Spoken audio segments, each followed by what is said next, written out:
As agreed, we have MP Idlout on the line, and she has 5 minutes. The floor is yours, Lori. Koyanami Ixivautari, Koyanami Katima Yagarat, Ilautitauga Mataksaminga, Pimmagerongmin. Thank you, Chair, and thank you to the committee for including me on this important study. I will be asking three questions, three sets of questions, three different topic areas. But I first want to say that I very much appreciate that Canada is such a diverse country. We have great diversity, and with this diversity is from a country that was founded from stealing and taking from Indigenous peoples. Indigenous peoples were on these lands before Canada became a country, and decision-making and governance was taken from us. So my first question is very much related to the treatment of Indigenous peoples.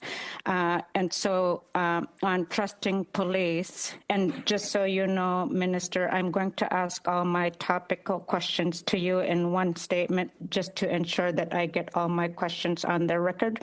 And if you don't have enough time to answer my questions, I hope that the committee allows you to provide the rest of your responses in a written format back to the committee. My first topic is on trusting police to not abuse their power. New Democrats are concerned with giving police more subjective power to lay hate crime charges, a main concern being about trust. On a separate but related issue, Wet'suwet'en land defenders were criminalized. Nunavut land defenders were on the verge of being criminalized. Why? Because they were protesting government decisions. These are examples of deep level of distrust of police forces in Indigenous communities. You'll recall that about a year ago, this time, the Speaker had granted my request for an emergency debate on law enforcement because RCMP have enforced colonial and genocidal policies to oppress Indigenous peoples for decades. For about a week in 2024, between August 29 and September 8, Canadian police killed 6 First Nations people. Racialized people in this country have a similar experience with law enforcement. This bill requires Canadians to trust that the police will not know when an action is motivated by hate and when it is not. Could the minister respond by sharing what safeguards will protesters have that ensure that law enforcement does not use these new powers to criminalize protesters? On the second topic, on the stigma related to being charged by hate crime, hate is already an aggravating factor under the criminal code.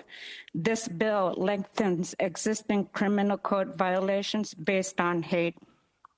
In addition, the new offense puts the consequences of hatred at the beginning of the judicial process instead of at the end, when the sentencing judge has all the evidence and the accused has received due process. Being charged creates stigma as it is. This bill has the potential to create more stigma, troubling, especially when charges are dropped.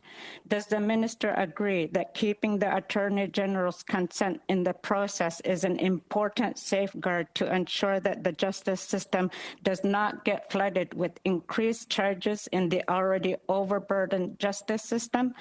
Does the minister agree we do not need to create more stigma and more hate in Canada? On the final topic, on the vague language in this bill, New Democrats are concerned with vagueness in this bill. We know that once broad definitions are codified, they can easily be weaponized against groups. For example, how will intimidating behaviors be interpreted by police? In its current form, this bill has the potential to criminalize peaceful protesters and legitimate dissent.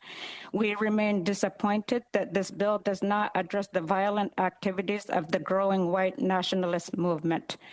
The failure to include the aspect in this bill leaves racialized communities, Indigenous communities, and the 2S LGBTQIA+ community without the necessary tools to combat the largest source of hatred in Canada.